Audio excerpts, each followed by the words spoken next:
আসসালামু আলাইকুম বন্ধুরা, সকাল সকাল চলে আসলাম রান্নাঘরে পরাটা তৈরি করতে। তো এখানে আমি পরাটা আগে বেলে সবগুলো একসঙ্গে রেখে দিছি। এখন এক এক করে ভেজে নেব।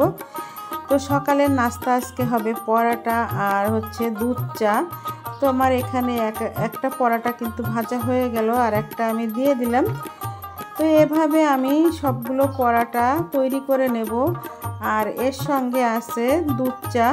তো আজকে দুধ চাটা আমি কিভাবে করব সেটাও তোমাদের সাথে শেয়ার করব। বন্ধুরা, একটা লাইক দিয়ে আজকের ভিডিওটা দেখার অনুরোধ করছি। বন্ধুরা, কোথাও স্কিপ করো না, তোমরা ভিডিওটা চালিয়ে রেখে দিও। স্কিপ করা ভিডিও কিন্তু বোঝা যায়। তো চলো আমি পরাটাগুলো আগে ভেজে নেই, তোমরা সঙ্গেই থাকো। দেখো আমি কিভাবে পরাটাগুলো ভেজে তারপরে চা তৈরি করব। তারপর আর কি কি করব সেটাও তোমাদের সঙ্গে একটু একটু করে শেয়ার করব। তো পুরো সারাদিনের ভিডিও আমি কিন্তু করি নাই, তো ওটা করতে গেলে অনেকটাই বড় হয়ে যায় আর অনেক সময়ের ব্যাপার। তোমরা যারা ইউটিউবে কাজ করো তারা তো অনেকেই ব্লগ ভিডিও বানাও, তারা বুঝতে পারবে। তো একটু একটু করে ভিডিও শ্যুট করা অনেকটাই কষ্টের ব্যাপার। তো আস্তে আস্তে আমিও করব। তো আমি সকালে কিন্তু অনেক কাজ করে তারপরে আসলাম এই নাস্তা তৈরিতে। তো সেগুলো তোমাদের সাথে অতটা শেয়ার করা যায় না। যেমন আমার ঘরে অনেকগুলো বিড়াল থাকে, সেগুলো পরিষ্কার পরিচ্ছন্ন তিনজনে করেও আমরা পারি না, এত পরিষ্কার করতে হয়। যাই হোক বন্ধুরা, সঙ্গে থাকো, দেখো আমার ভিডিওটা। তো তোমাদের আর দেখে সুন্দর করে একটা কমেন্ট করো। তোমাদের সুন্দর সুন্দর কমেন্ট পেলে আর একটা লাইক পেলে কিন্তু আমাদের ভিডিও তৈরিতে অনেকটাই উৎসাহ লাগে। অনেকেই আছে খুব সুন্দর করে কমেন্ট করে, আবার কেউ আছে শুধু একটু লাভ রিয়াক্ট দিয়ে চলে যায়। তো বন্ধুরা, প্লিজ ভিডিও সম্পর্কিত একটা কমেন্ট করার জন্য অনুরোধ করব। বন্ধুরা, আমরা যারা ইউটিউবে কাজ করি তাদের উচিত প্রত্যেকেরই ভিডিও সম্পর্কিত কমেন্ট করা, তাহলে তোমাদের চ্যানেলের জন্য ভালো হয়। সব সময় চেষ্টা করবে ভিডিও সম্পর্কিত কমেন্ট করার, হাতে সময় থাকলে। আবার কোনো সময় দেখা যাচ্ছে কি যে আমাদের হাতে একদমই সময় থাকে না, হয়তোবা শরীরটা অসুস্থ থাকে বা হয়তোবা কাজের চাপে থাকি, ভিডিওটা চালিয়ে রেখে এসে দেখা যায় যে তারপরে কয়েকটা ভিডিও চলতে আসে, এরকমও হয় অনেক সময়। তো এটা আমাদের সবারই একটু বুঝতে হবে। তো আমার কিন্তু সবগুলো পরাটা এখানে তৈরি হয়ে গেল। এরপরে আমি চলে যাব চা তৈরি করতে। এখানে দেখো আমি প্রায় 1 লিটারের মতো এখানে দুধ ছিল, আমি দুধগুলোকে জাল দিতে দিলাম আর দিয়ে দিছি লবঙ্গ, এলাচ, দারচিনি। বন্ধুরা, একটু আদা দিলে খুব ভালো হতো। তো আমার হাতের কাছে আদাটা ছিল না, ডিপ ফ্রিজে ছিল, তো আমি আর আদাটা দেইনি।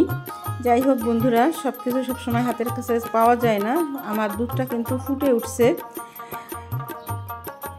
তো দুধটা জাল হয়ে যখন ফুটে উঠলো তখন আমি একটু নেড়ে চেড়ে ভালো করে নেড়ে নেব, আর দুধটাকে জাল করে বেশ খানিকটা কমিয়েও নেব, তাতে স্বাদটা অনেক ভালো আসবে। তো আজকে আমি তৈরি করব খেজুরের গুড় দিয়ে দুধ চা। তো আমি এখানে পরিমাণ মতো চা পাতি দিয়ে দিলাম, আর এখন আমি ভালো করে নেড়ে নেড়ে জাল করে নেব। দুধ চা কিন্তু বেশ ভালো করে একটু জাল করতে হয়, আর দুধ চায়ের ভিতরে যদি আদাটা দেওয়া হয় তাহলে কিন্তু গ্যাস আর হয় না। আর এখানে দেখো আমি পরিমাণ মতো একটু গুড় দিয়ে দিলাম। তো এই বছরের খেজুরের গুড় এইটা।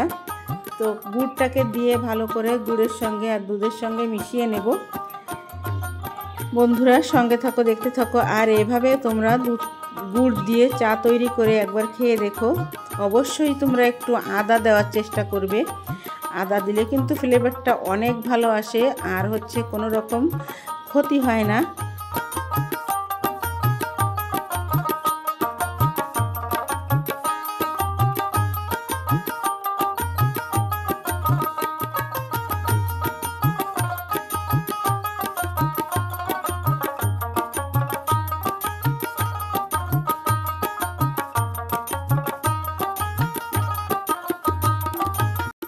বন্ধুরা আমার চা কিন্তু কমপ্লিট। এখন আমি কাপে ঢেলে নেব আর খাওয়ার জন্য টেবিলে নিয়ে যাব। চাটা কিন্তু এখনও ফুটতেছে, এরপর আমি চলে যাব। এই যে আমি কাপ রেডি করে নিছি, এখন আমি চাটা ঢেলে নিচ্ছি।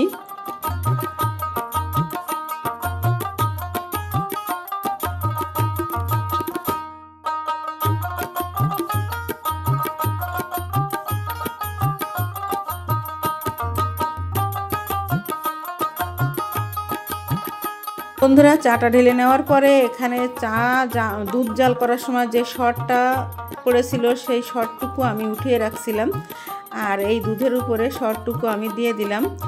তো এরকম দুধের উপরে চায়ের ভিতরে শর্ট দিয়ে তোমরা কে কে খেয়েছো একটু বলো। তো শর্টটা দিলে কিন্তু দুর্দান্ত হয়। এখন চলে যাব এই যে পরোটাগুলো প্লেটে নিয়ে, তারপর চলে যাব খাবার টেবিলে। আর এখন নাস্তাটা করে নেব।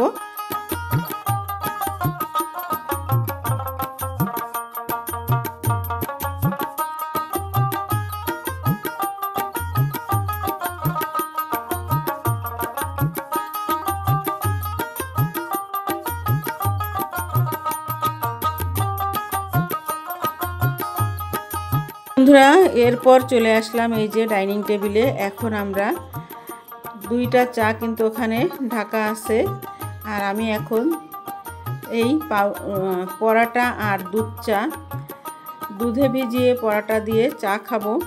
এই যে ভিডিওটা কিন্তু বেশ কিছুদিন আগের করা, তখন কিন্তু ভালোই শীত ছিল। তো এই শীতের ভিতরে দুধ চা আর পরোটা খেতে কিন্তু খুবই টেস্টি লাগে, মজাদার খাবার।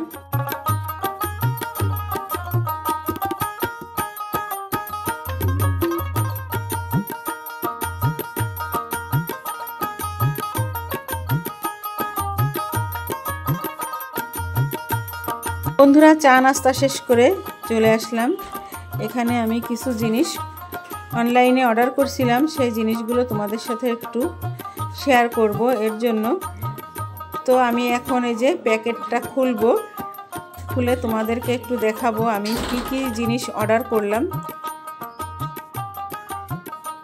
প্যাকেটটা এখানে খোলা হচ্ছে। চলে আসছে আমাদের বাড়ির কয়েকটা সদস্য এখানে আছে, আমাদের বিড়াল সদস্য। তো প্যাকেটগুলো আমার মেয়ে খুলে নিচ্ছে আর আমি ভিডিও শ্যুট করছি। এখানে আছে একটি সিরাম। কয়েকদিন ধরে আমি মেয়েকে বলছিলাম যে আমার জন্য একটা সিরাম অর্ডার করে দে। তো সিরামটা মেয়ে প্যাকেটটা খুলে নিচ্ছে। আর সিরামের সঙ্গে ছিল আর একটা সাবান। তো এটা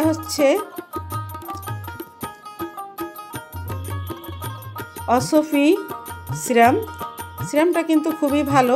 কে কে ব্যবহার করছে একটু জানাবে। আর এখানে আছে একটা সাবান, এটা মেয়ের পছন্দ। তো স্যাফরনের একটা সাবান। আর এখানে এগুলো মেয়ের জন্য অর্ডার করছে, হেয়ার ক্লিনার। আর আরও কিছু জিনিস অর্ডার করছে মেয়ে। এই যে দেখো কন্ডিশনার। আর এখানে মনে হয় একটা হেয়ার প্রোটিন প্যাক।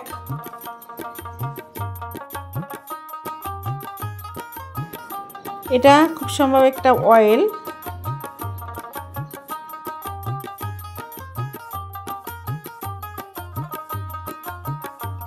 বন্ধুরা এই অসফি সিরামের যে বোতলটা, আমার কাছে বোতলটা কিন্তু খুবই সুন্দর, সিরামটাও খুব ভালো। আর এখানে দেখো আমাদের কয়েকজন বন্ধুর ভিডিও চলছে 3টা ফোনে। যাই হোক বন্ধুরা সঙ্গে থাকো আর দেখো।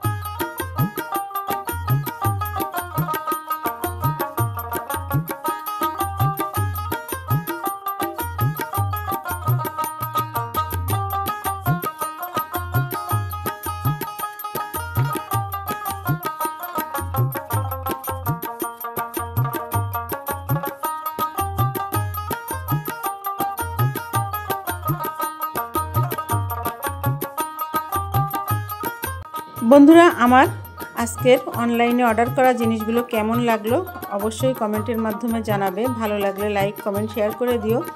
যদি কোনো নতুন বন্ধু থেকে থাকো তাহলে সাবস্ক্রাইব করে আমার চ্যানেলের পাশেই থেকে যেও, পাশে থাকা বেল বাটনটি অন করে দিও, তাহলে ভিডিও ছাড়ার সঙ্গে সঙ্গে তোমাদের কাছে পৌঁছে যাবে।